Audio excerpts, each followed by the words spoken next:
Now the storm rotates as it feeds on warm, moist air near the ground. The day gives rise to supercells, the most complex and dangerous thunderstorms on Earth. Their underbellies bubble with instability.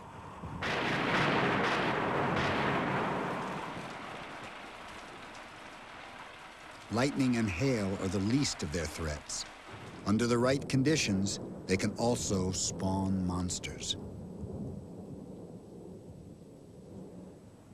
The National Weather Service has tracked the warning signs for a week, predicting severe weather. By April 26, the conditions are textbook perfect for a major outbreak of tornadoes.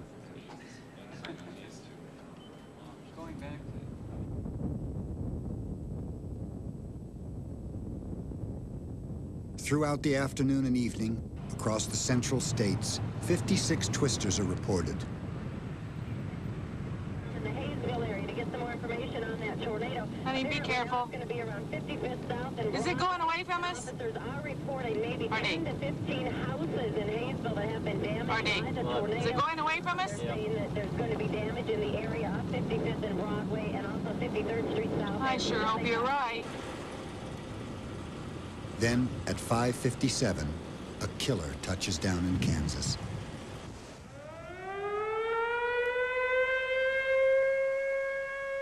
In Wichita, residents are sitting down to dinner when warnings send them running to basements and storm shelters. Look at the stuff floating in the air, Ginger. Take cover. Around 6:20, the tornado takes on a pinkish hue as it pulverizes a nursery full of geraniums.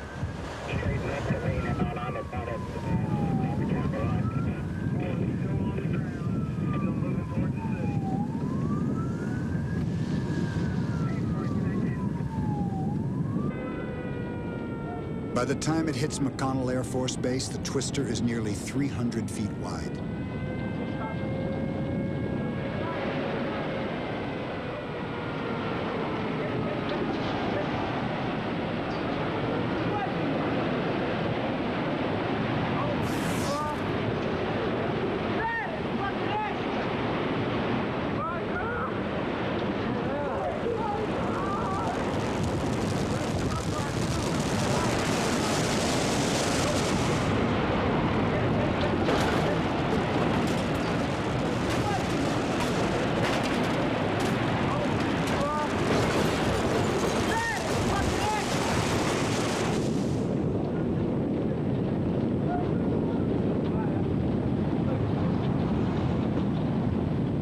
The base hospital, school, rec center, and over 100 housing units are leveled.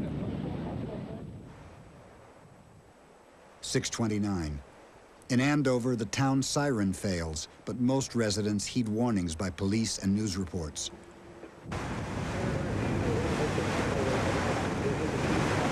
The tornado's funnel has widened to almost 600 feet. At 6:40, it tears through the Golden Spur Mobile Home Park. The twister finally dissipates northeast of Andover. Within minutes, its parent storm drops another funnel along the Kansas Turnpike. Can you get in the left lane, Greg? Yeah. Oh, that didn't help us. Go back. You're okay, you're okay. Keep going, man, keep going. Faster? No. Yeah. Lots faster, lots faster. A local TV crew tries to outrun it. Lots faster, Greg. It's catching us. You gotta go, buddy. Even at 85 miles an hour, they can't get out of its way. Get up under here. They stop at an overpass where a father and his two daughters run for cover.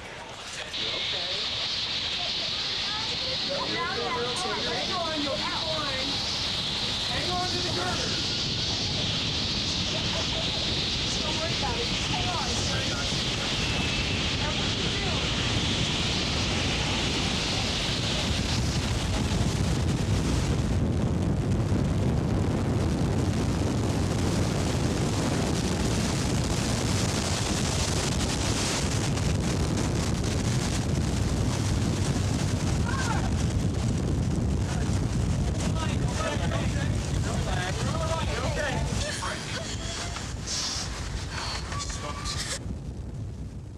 As the twister spins out its final moments, a dread calm takes its place. You need some place to sit down. Yeah, I'd come up on the road. Along the turnpike, people are pulled from trucks and cars tossed like children's toys. Andover is hardest hit. In what was the Golden Spur Mobile Home Park, 10 bodies are found. Kansas bears a bitter toll. Over 1,700 homes destroyed or damaged, and 20 dead.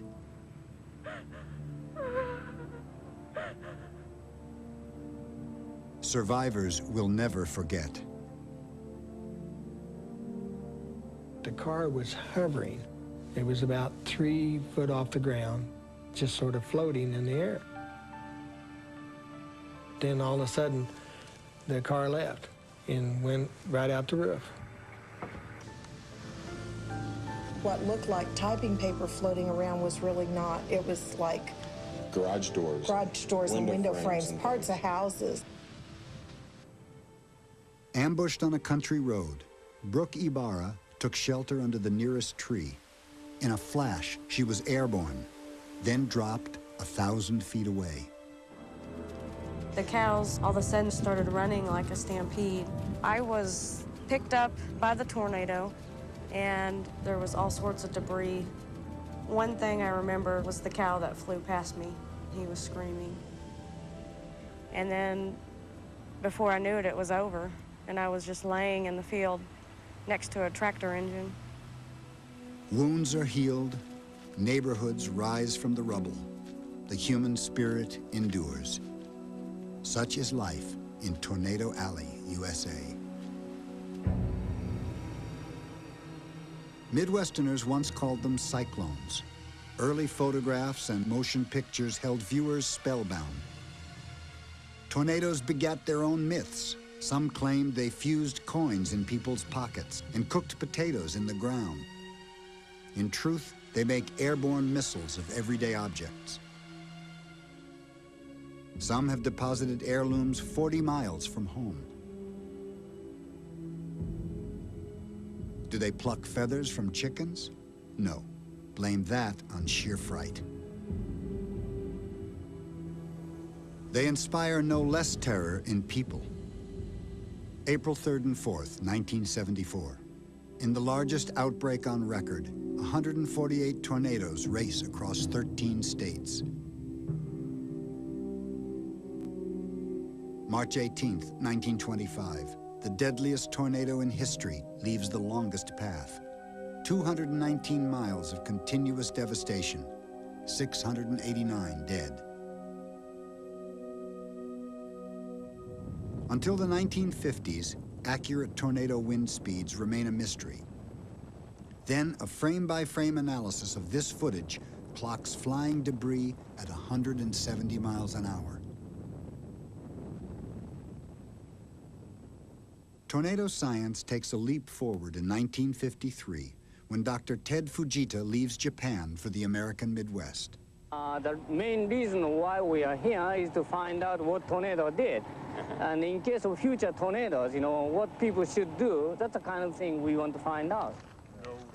4 decades of research will earn him the title Mr. Tornado.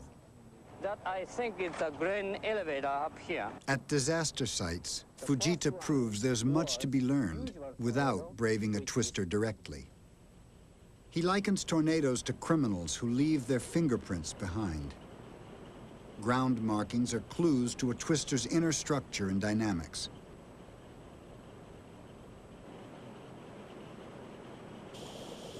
To test his theories, he builds a tornado machine at the University of Chicago. He discovers that most strong tornadoes are actually several small twisters rotating around the center of a larger one.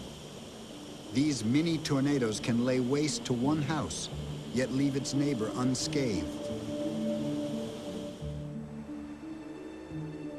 Fujita's ideas have been amply confirmed in nature and remain a cornerstone of tornado science.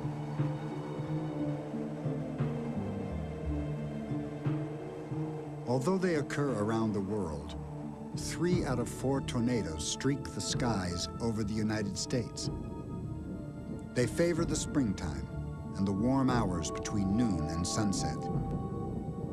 We say a tornado touches down. It actually sucks in air from near the ground and carries it upward in a spiral. Most range from 150 to 1,200 feet in width and travel over land at about 30 miles an hour.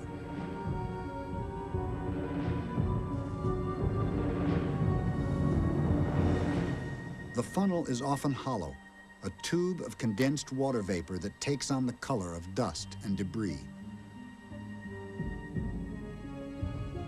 In North America, most tornadoes rotate counterclockwise. Perhaps 1 in 1,000 spins in the opposite direction.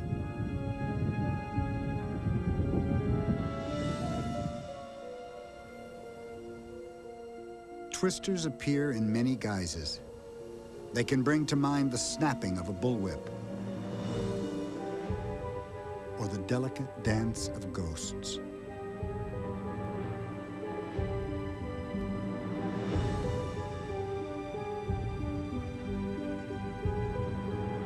A single storm can spawn several distinct funnels, a grouping referred to as a family. For all their fury, most tornadoes are short-lived. Many last only minutes. To the scientists who would study them, they are elusive prey. How to penetrate the twister's secrets? Aiming weather balloons and instrumented rockets into tornadoes have yielded limited results.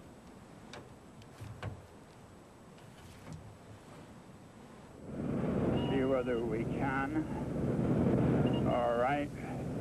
3, 2, 1. Fire. There. Nope. In the 1980s, researchers at the National Severe Storms Lab tested the Totable Tornado Observatory, nicknamed Toto, after Dorothy's dog in The Wizard of Oz. This 400-pound package of sensors was to record what no human can even approach without risking life and limb. But predicting the path of a tornado proved to be nearly impossible. Toto had one close call, no direct hits.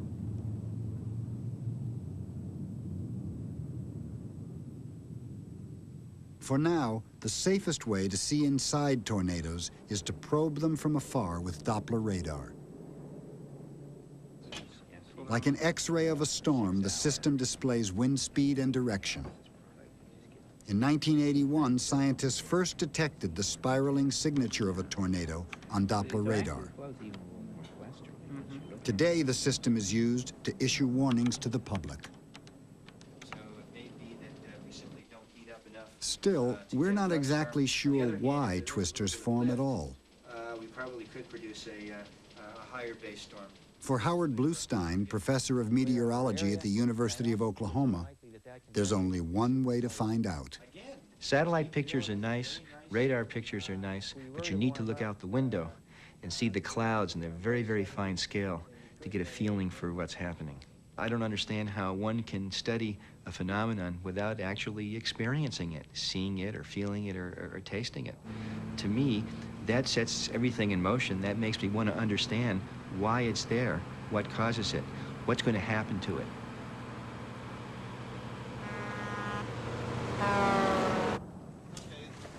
They just issued a tornado warning for right where we are. Should we set up? Every spring, Bluestein exercises 2 considerable talents: chasing tornadoes and measuring them with the latest technology. Portable Doppler radar is like a meteorological magnifying glass. It allows Bluestein to measure wind speed in very fine detail in specific regions of a tornado. Okay, we better get going quickly. That thing is starting to form a nice funnel. Actually, hold it. Can you turn it on?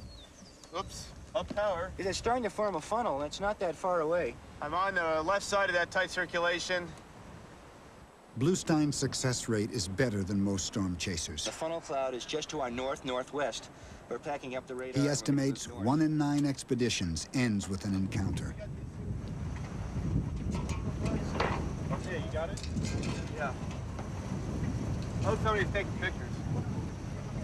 Recorder starting.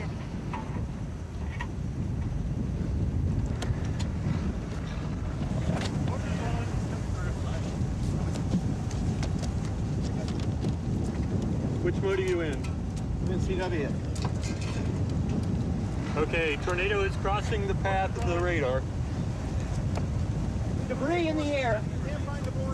Strong tornadoes almost always form under the southwest edge of a storm.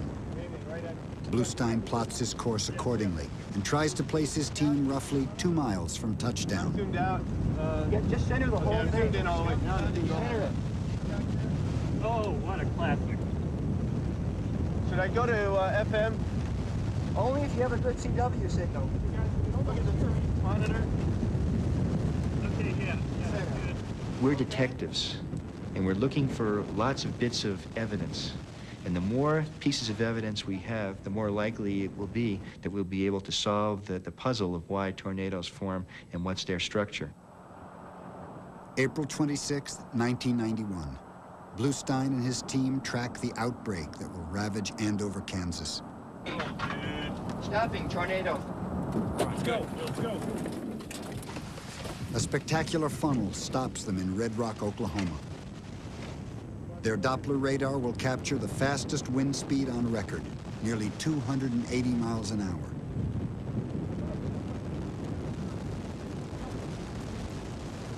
In the heat of the chase, even Bluestein can miss a beat.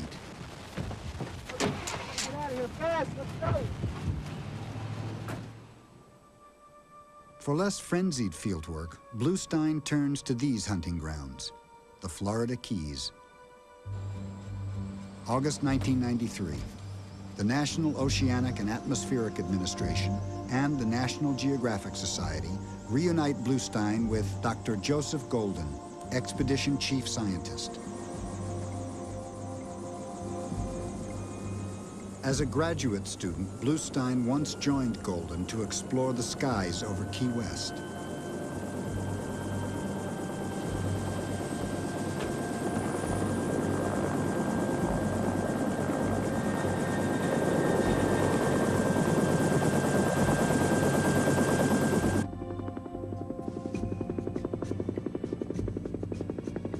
This expedition marshals state-of-the-art scientific and photographic technology. The quarry, a phantom twister that haunts these tranquil waters.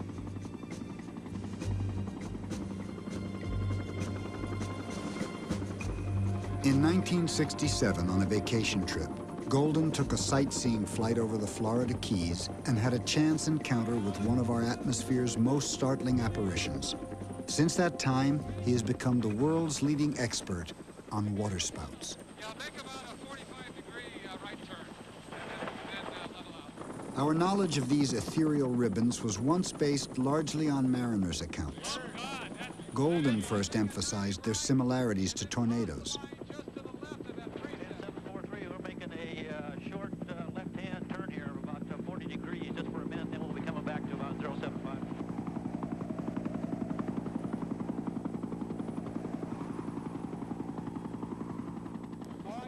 Though usually smaller than a twister over land, they form in gentler weather than most violent tornadoes, allowing close inspection.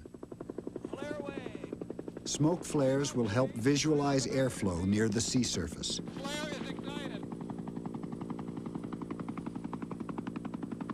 For Bluestein, this is an unparalleled ringside seat. When we're out in the Great Plains looking at tornadoes, we cannot see what's happening right at the ground very clearly, nor can we see what's happening at cloud base extremely clearly. The perspective that we get from the helicopter, in that we can look down at the sea surface and see the effects of rotation at the at the ground level and also be at cloud base and practically kiss the condensation funnel. It's right outside the window. Is really spectacular. Ultimately, the ghostly waterspout may reveal the hidden forces that trigger tornadoes. Joe, August climatology works. That was incredible. Other whirling winds demand a more lofty vantage point.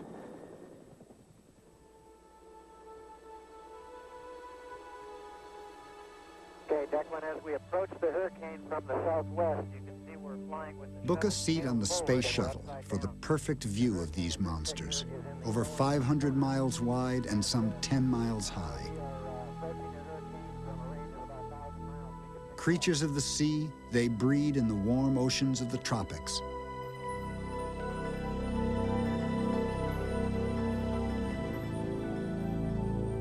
Depending on their birthplace, we call them cyclones, typhoons, or hurricanes. These giants can stir up more than 1 million cubic miles of the Earth's atmosphere every second and travel across an ocean at up to 30 miles an hour. Yet they have humble beginnings. In the summer and fall, the sun heats vast stretches of tropical ocean to over 82 degrees Fahrenheit. Warm, moist air rises over these hot spots, forming bands of thunderstorms. Upper-level winds push storm systems westward as surface winds spiral into the low pressure beneath the clouds.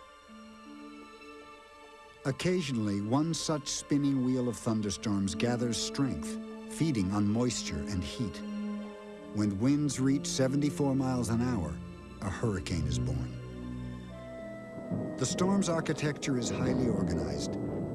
Rain bands up to 300 miles long converge in the most violent sector, the eye wall. Here, winds of up to 200 miles an hour spiral upward. Within the eye, downdrafts of dry air create an eerie calm.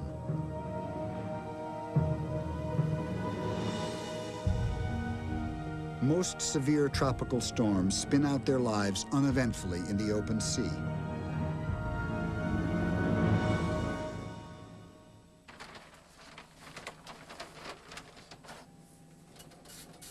When one threatens to come ashore, the world's eyes are trained upon it, including those of Jim Leonard.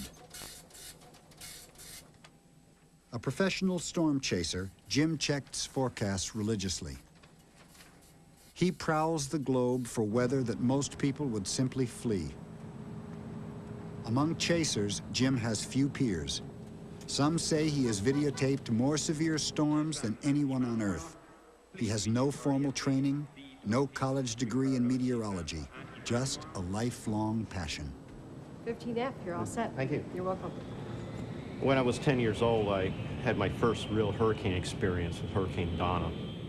We got probably winds of 80, 90 miles an hour. It was quite an exhilarating experience at that point.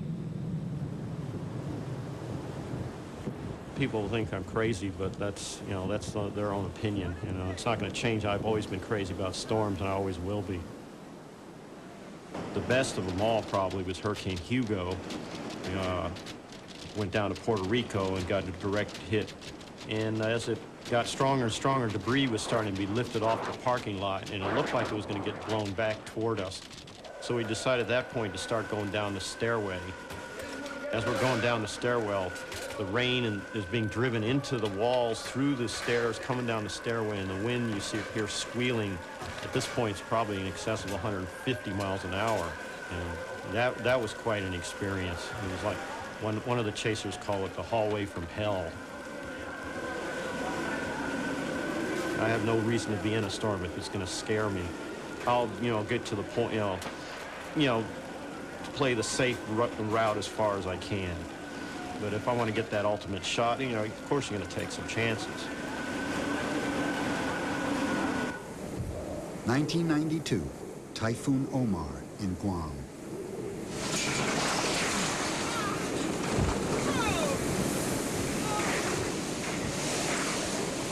Is this a piece of wind or is it a piece of wind? Yeah, really. I wouldn't miss a great eye wall like this for anything. Jim and a fellow tracker have a close call as Omar's eyewall comes ashore. Now the storm's placid eye engulfs them.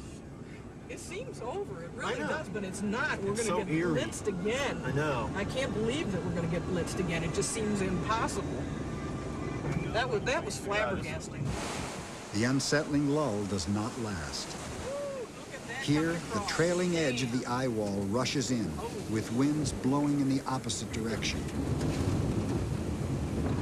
I didn't. No, wait. It looked like it was going to wait a few minutes. Yeah, I know. It wasn't coming on. Yeah, if I knew it was this, I would have hurried more. In 1991, Jim achieves a personal best. Typhoon Yuri, when it approached the southern part of Guam, I did a little bit of carelessness there, but I got the storm surge shots that I always wanted to get, but the water came up a little faster than I thought it would. Winds and low pressure allow the sea surface to rise near the storm's eye. When it hits land, this mound of water rushes ashore. That's what you call storm surge.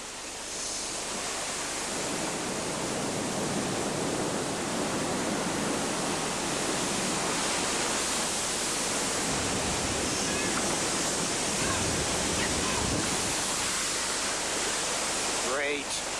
We're in.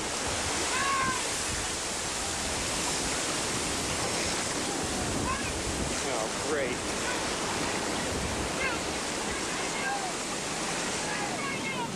When the surge is waist deep, Jim retreats. He, more than most, knows that a hurricane's most deadly weapon is not wind, but water.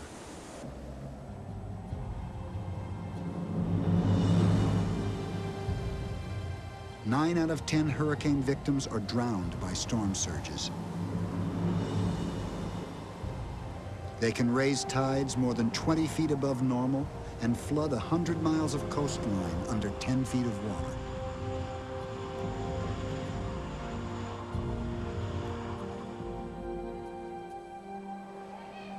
"15% of the world's population live at risk from severe tropical storms.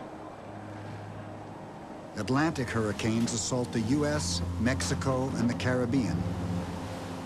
Typhoons born over the western Pacific Ocean batter Japan, China, and the Philippines.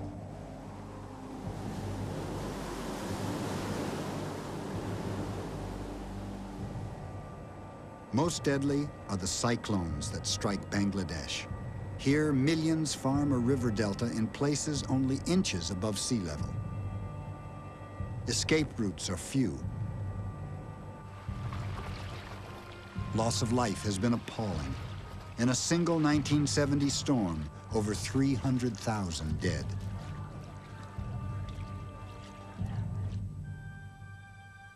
Of all the atmosphere's threats, these giants should hardly catch us off guard.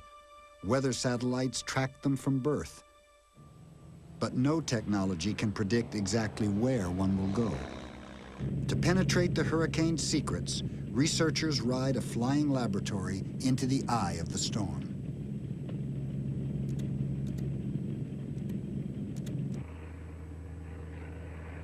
David? Yes, sir. We're going to go in at 10,000 feet. At 10, no?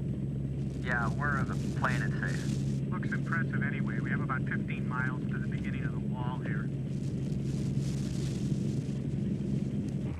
External sensors measure temperature, air pressure, humidity, and wind speed as the plane braves the turbulence of the eye wall. I got 100 knots of wind now. Yeah, I thought it might drop off when it hit. Not yet? Up ahead, it looks like it probably won't. We may see some 200 knot gusts near 25 knot updraft. Okay, we're just coming into the edge now.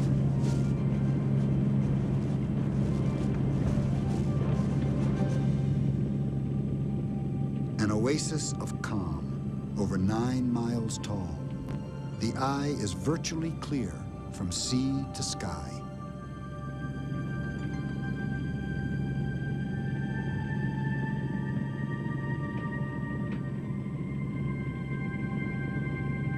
You guys see a center down below there? I think we're just about directly over it. Looks good. I think we got the center here. Okay, I'll mark it. The eye's exact location and vital statistics are sent to forecasters on shore. Data also flows to this meteorological think tank, the Hurricane Research Division in Miami, Florida.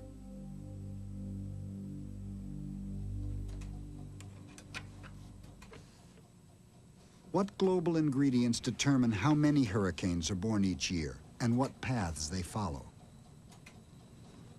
Stanley Goldenberg, research meteorologist, says clues range from the El Niño phenomenon to rainfall in Africa. No, it's a little bit bigger. He crafts computer models based on the premise that an organized piece of weather like a hurricane can be defined in mathematical terms. The atmosphere is an orderly universe. There's physical rules, physical laws that govern these things. It's just a matter of having the right data, looking at it with the right tools and the right analyses. I mean, the real art is pulling the information out of the data. Goldenberg helped refine one of the models the National Hurricane Center uses to issue forecasts. But he had never experienced a hurricane on the ground until 1992.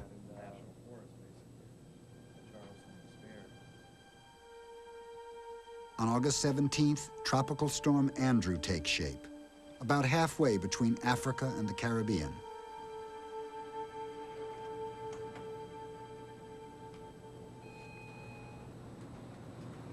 During the following days, the storm slowly intensifies. Then high-level winds begin to tear Andrew apart, slowing its momentum.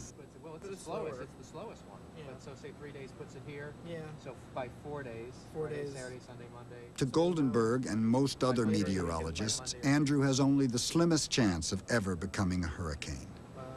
So we'll see. Winds are now near 100. Friday, August 21st. As high-level winds die down, Andrew begins to reorganize and quickly gathers strength.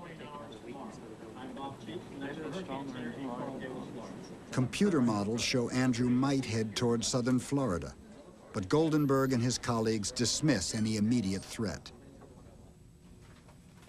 Stan leaves work early to prepare for an important weekend. His wife, Barbara, is due to deliver their 4th child on Sunday. 750 miles from Miami, Andrew's winds exceed 74 miles an hour on Saturday, August 22nd. Hurricane warnings in effect for Dade and Broward counties, and the hurricane watch is in effect for Collier County.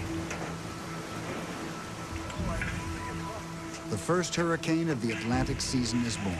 By noon on Sunday, massive evacuations are ordered along the Florida coast. Sunday afternoon, right on schedule, Barbara has been in labor since around 6 a.m. Well, here we have from the hurricane to the other action in this room, which is Barbara going through early stages of labor, over 4 centimeters contracted, going through labor pains. In the birthing suite, Stan videotapes the proceedings with all the fervor of an expectant father. Our nurse here. Still, the meteorologist in him can't help but be distracted. And we still have, waiting for the hurricane, beautiful skies, calm. You never know what was going to happen here in the next 12 to 14 hours or so. Late in the day, Andrew's winds accelerate to 150 miles an hour. Traveling nearly due west, it descends upon the Bahamas. Around 6 p.m., it strikes Eleuthera Island, packing a storm surge 23 feet high, taking 4 lives.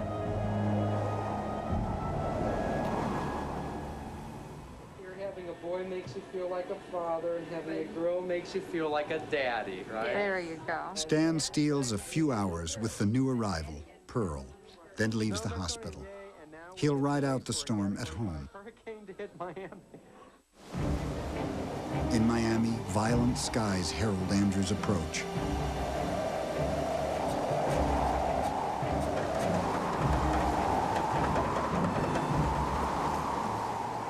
Inland, residents take routine safety measures.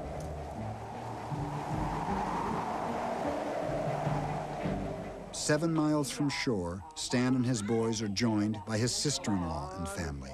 Sunday, 23rd of August. We have the family here, Jonathan and Daniel, Roger, Benjamin, Joseph, Aaron, Reuben. We have Ann, and we're going to weather it out through the storm. Hi, Daniel. Say hi.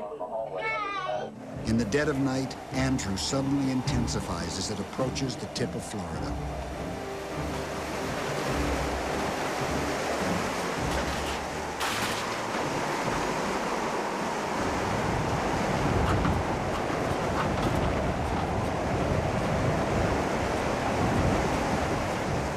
August 24th, around 4:30 a.m., Andrew comes ashore.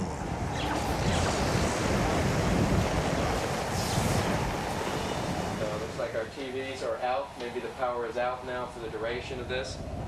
You can hear that outside. You can start to hear the roar outside. In the hallway of the Goldenberg house, winds outside, I think, are at least 100, 110 miles an hour or more. Aaron, are you okay? And there's the cat. And here's everybody here, just waiting out in the hall because we lost the plywood on the front window. But we are praying God will cover that. And we're just sitting back here resting in the Lord. In the hallway, we can feel our ears constantly pop from the pressure drops. Yes, Jonathan? Lord, we just thank you. We ask your protection.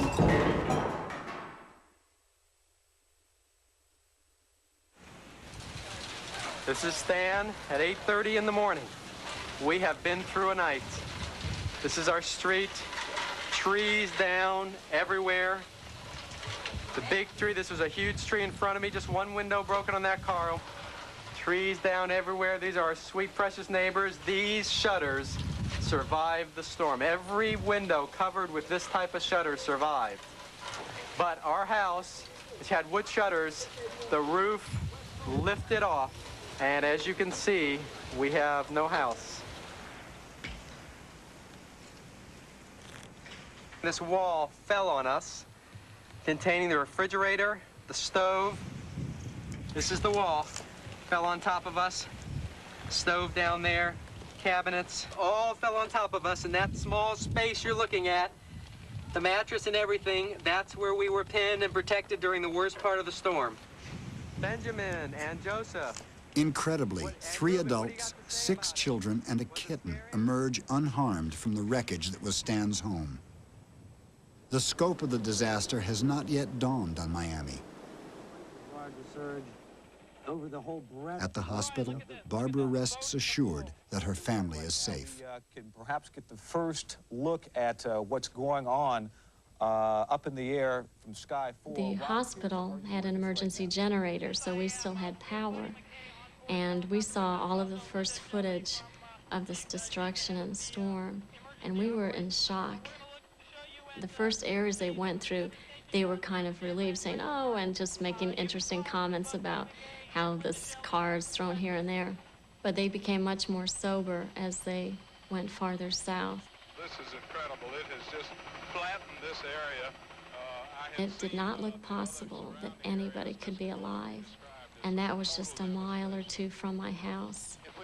And at that point, I really felt despair. 1, 2, 3, 4, 5, 6, 7, 8, and there must have been about, let's say, counting and trying to estimate at least 300 to 400 mobile homes here. The rest are just completely gone. In the morning, my wife finally got through to somebody there just to find out I was okay. Somehow we both had a peace that each of us was okay. But I still remember the first time I got through to her on the phone.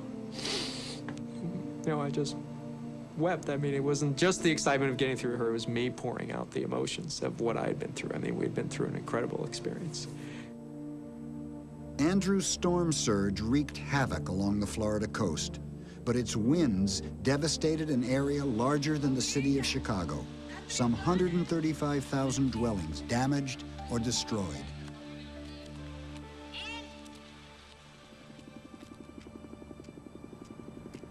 The homeless numbered 160,000. It seemed miraculous only 44 died. Not one official wind gauge survived Andrew's peak winds. No one knew how fast they had gusted. Intrigued, Dr. Ted Fujita, Mr. Tornado, flew to Miami to study the aftermath. Roofs ripped from homes. Trees snapped in half. Concrete beams carried hundreds of feet. Plywood embedded in a tree trunk. Fujita finds evidence of winds up to 200 miles an hour. But his most startling findings come from aerial surveys with local meteorologists. They point out narrow streaks of total devastation near areas with lesser damage. To Fujita, the patterns are eerily familiar. Straight out that way. See the street? There, right across the lake. And those are the elements. He develops a theory that the worst damage in Andrew was caused by mini-swirls, tornado-like rotations, brief but violent, embedded in the eye wall. The theory has personal meaning for Stan Goldenberg. We never expected the kind of damage that we experienced. We had, not only were we in the area of some of the maximum winds of the storm, we had in addition, we believe, an area of more intense winds, probably caused by the mini swirls that Ted Fujita talks about. There was a strip right through my house of homes that were devastated, and I was right in that strip. Stan would relocate his family to a new house. Parts of Florida remain scarred to this day. Andrew also ravaged the Louisiana coast, taking 17 lives. Finally, the storm would vanish over the mid-Atlantic states some 2 weeks after its birth. Andrew was America's costliest disaster, but it had a silver lining. It spared New Orleans, a city defined by water. Repeatedly flooded and drained over the past 3 centuries, the metropolis was built on swampland surrounded by the Mississippi River.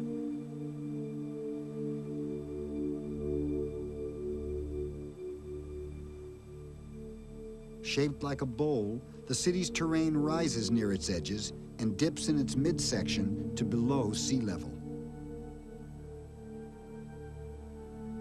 Lake Pontchartrain crowns its northern shore. Over 100 miles of levees and flood walls up to 20 feet above sea level keep river and lake at bay. Massive floodgates fill the gaps. New Orleans has one of the best drainage systems in the world, powered by 21 colossal pumps. The city has known hurricanes in this century, but not a direct hit from a storm like Andrew, and not with up to 1 million people to evacuate over narrow bridges and causeways.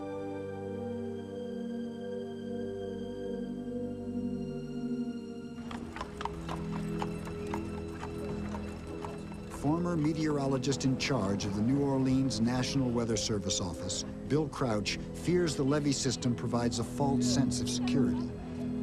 It's a two-edged sword because it protects the people's homes most of the time.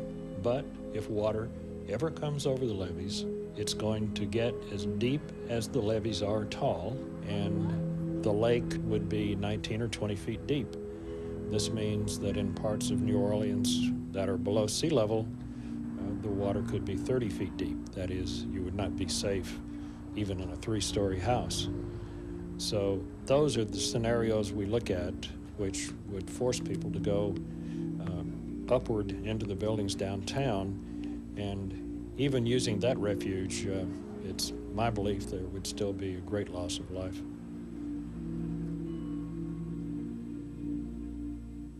One day, 5, perhaps 50 years from now, a hurricane like Andrew might descend on New Orleans. The city might be jammed with tens of thousands of tourists, oblivious to the dangers of hurricanes.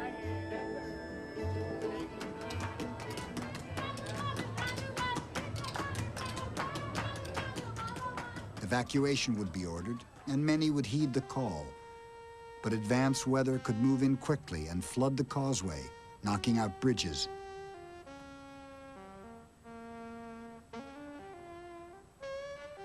A hurricane approaching from the southeast could fill Lake Pontchartrain with its storm surge. Water would rush over hurricane protection levees. Pumping stations would be overwhelmed.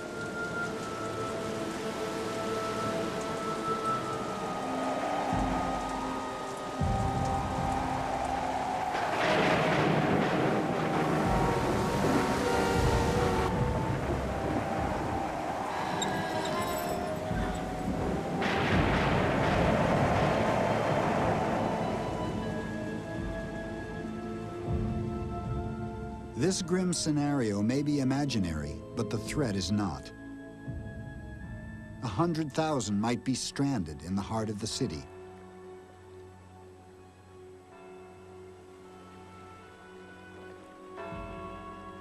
The city of New Orleans has enlisted federal, state, and local emergency management agencies to prepare for just such a nightmare. There are many other potential disasters along the U.S. coastline. It is only a matter of time before another great storm exacts its toll. Nature has given us fair warning. A gossamer veil of atmosphere is all that protects us from the sterile reaches of space. What we call weather is simply the Earth's attempt to balance heat and moisture around the globe.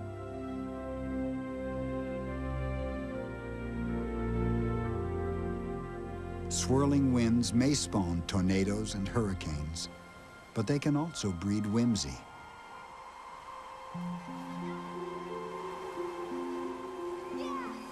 A hay devil on a summer afternoon.